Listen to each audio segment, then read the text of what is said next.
Does training to failure have a negative impact on your overall strength? We're gonna dive deep into training to failure and what that means for your own training, and we're gonna start right now.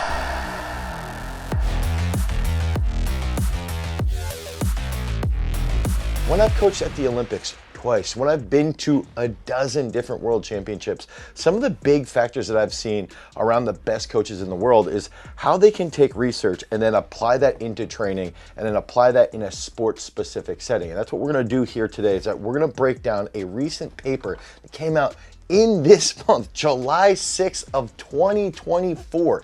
And this is gonna be a meta-analysis to look at what happens when you train close to failure. What happens when you start to back off from failure? What are the things that actually tend to occur with size of muscle mass? And then also what happens with overall strength? And then how we can apply all of these different findings. Recently, this past year, there was a paper about power lifters and their muscle mass having essentially a direct correlation to how much strength they had in their specific lifts, the back squat, the bench press, and the deadlift. Then there's another recent paper that came out discussing the speed of movement.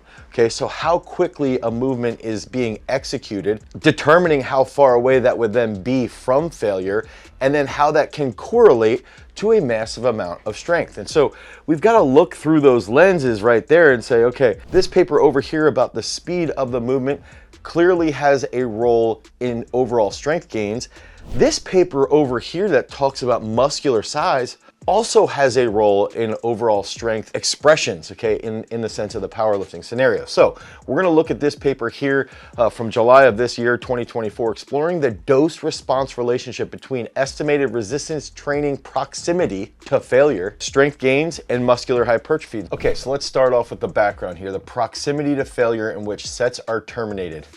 Wish they would just put this in lay people's terms. So the closeness that you get to failure, let's say we're doing a set of 7. We have a prescribed set of 7, or let's just say that we don't have a prescribed set of actual reps. We're just looking at this as far as like failure is when I can't do a single rep. We can use the theory of, let's say I've got 100 kilos and I can do in my mind and based off of past experience, 100 kilos, I can do 10 reps of whatever exercise. But if I stop that at 6, okay, my proximity to termination would be those 4 remaining reps. So think about that. When sets are terminated, it's gained a lot of attention and it can be a potential key for resistance training variables. Okay, so multiple different meta-analysis have directly failure versus not failure, or indirectly velocity loss, alternative set structures evaluated the effect of proximity to failure on strength and muscular hypertrophy. So in this case, they're separating strength as how much force can be applied into the barbell versus muscular hypertrophy is the actual growth of the muscle,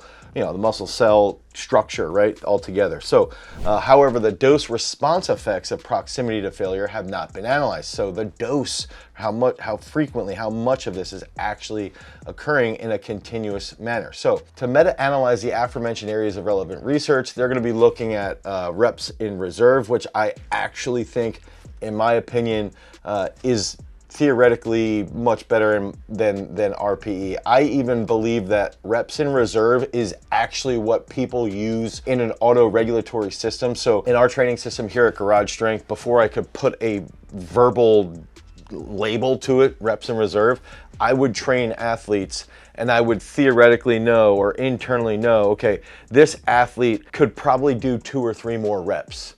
Okay, if this athlete could do 2 or 3 more reps, this is what that means. Okay, this is what we're gonna do with the next set. And ironically, that's actually how we set up our strength training structure inside of our strength training app, Peak Strength. So it's entirely based off of this system of auto-regulation where we look at it, you inform the actual app on how that felt, and then the app then makes decisions based off of the education that we've provided towards it. So importantly, the RIR associated with each effect in the analysis was estimated on the basis of the available descriptions of the training interventions. Okay, so data was extracted. I always think it's funny too, data were extracted as though they were human beings, but that's fine. Data was extracted in a series of exploratory multi-level meta-regressions were performed for outcomes related, again, both to strength and hypertrophy. And then they put them through a sensitivity analysis and with multiple different models for the effects of load, equating volume, and then duration of intervention and training status. And I think actually making sure that when we're looking at how close are we getting to failure in a specific set, are we very close or are we further away? And then making sure that the volume is equated. I think when we see that volume is equated, it makes it much easier to actually comprehend the adaptations that are occurring. So the results here, the best fit models for both strength and muscular hypertrophy outcomes demonstrated modest quality of overall fit. In all of the best fit models for strength, the confidence intervals of the marginal slopes for estimated RIR contained a null point estimate, indicating a negligible relationship with strength gains. Negligible relationship with strength gains. So in this case, we've just got to realize that if we're getting closer to failure, let's say we're right up against the wall of failure, or we're not getting that rep at all, this could potentially have a negative effect on strength gains, okay? But it's not going to have like zero adaptations. That's something we just have to be aware of as strength coaches, is like what's occurring in this case. In all of the best fit models for muscular hypertrophy, the marginal slopes for estimated RIR were negative, and their confidence intervals did not contain a null point estimate, indicating that changes in muscle size increased as sets were terminated closer to failure. That's very interesting. Muscular hypertrophy increases, muscular size increases the closer we get to failure. I think it's really important for us to understand that there's also research that teaches us that muscular size has a high correlation to force output. In theory, the larger a muscle is, the more force it can put out. Now, there is a point of diminishing returns, which we've also seen, but typically that's pretty far down the line. So let's just keep that in perspective here, look at conclusions, and then help you guys apply this, because I think this is really interesting to sort of pull from all these different papers and then think through what that means. So dose-response relationship between proximity to failure and strength gain appears to differ from the relationship with muscular hypertrophy, with only the latter being meaningfully influenced by RIR. So muscular hypertrophy is highly influenced by RIR, that very tight failure range. Strength gains were similar across a wide range of RIR, while muscle hypertrophy improves as sets are terminated closer to failure. Big aspect there. You want to get huge, okay, like super yoked up. We need a lot of sets of to failure. Think about volume equation. If we are equating total volume, so let's say that we're doing 100 sets, or yeah, let's just pretend we're doing 100 sets over 3 months.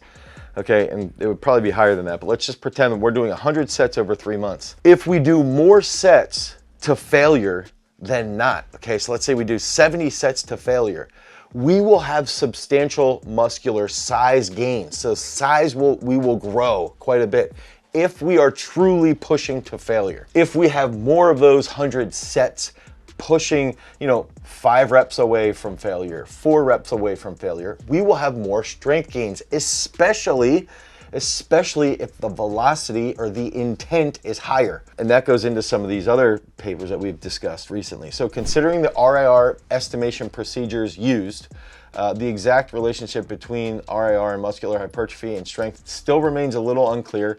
Researchers and practitioners should be aware that optimal proximity to failure may differ between strength and muscle hypertrophy outcomes. I also think some muscles might fail a large amount of reps later than other areas, but caution is warranted when interpreting the present analysis because it's exploratory and we need to have future studies. Okay, so what does this mean? I think the biggest aspect is we still need to look back and think through, this is a dose-response relationship. Okay, so they're equating this, and oftentimes what we'll do, I like to use drop sets. Okay, I like to use potentiation sets, anything along those lines. I think a lot of this can also be seen through the light of rest.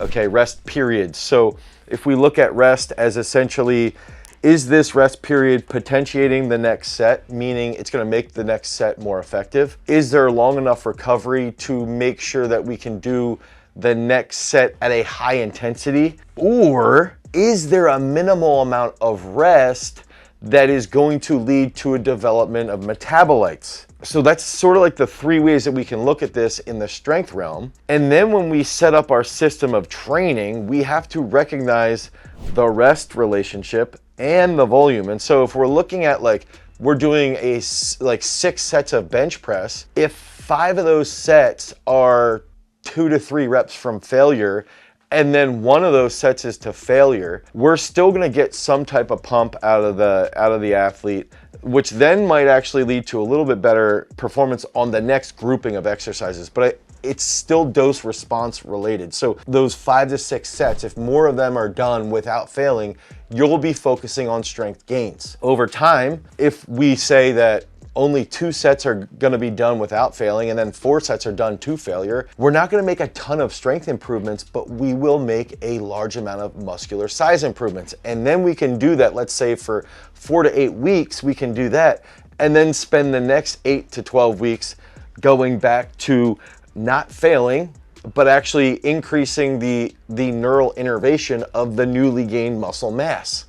So that's where doing exercises like high speed plyometrics, technical coordination movements, so like a high hang snatch or a power snatch or a behind the neck jerk or a dynamic deadlift, things like that, pad benches that are very, very high speed will help the innervation quality of the newly gained muscle mass. So if we have an athlete that needs to get bigger or just get heavier or go up a weight class, if they're in a weight class sport, we can use this to our advantage to help them gain that muscle mass quicker. They have to fail a lot more frequently, which can be taxing mentally, and also means that they need to be focusing a lot on their nutrition and their sleep as well. So the most important aspect here, in my opinion, is just recognizing the sets of failure. Okay, what are we gonna get out of them? Also, what that means in relationship to our rest periods, okay? And then what that means in the grand scheme of things in the entire system.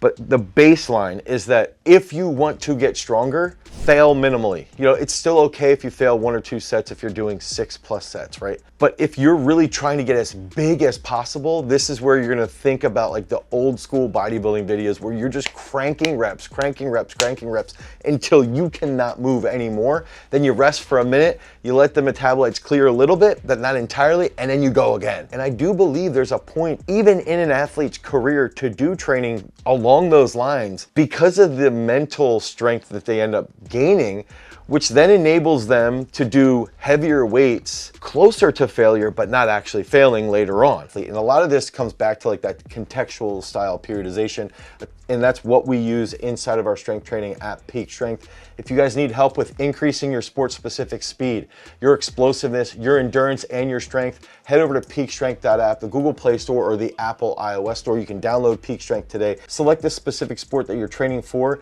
and then that's gonna lay out a specific program catered to your needs and your goals. Because remember, freaks, if you wanna become a champion, you've always gotta cultivate your power. Peace.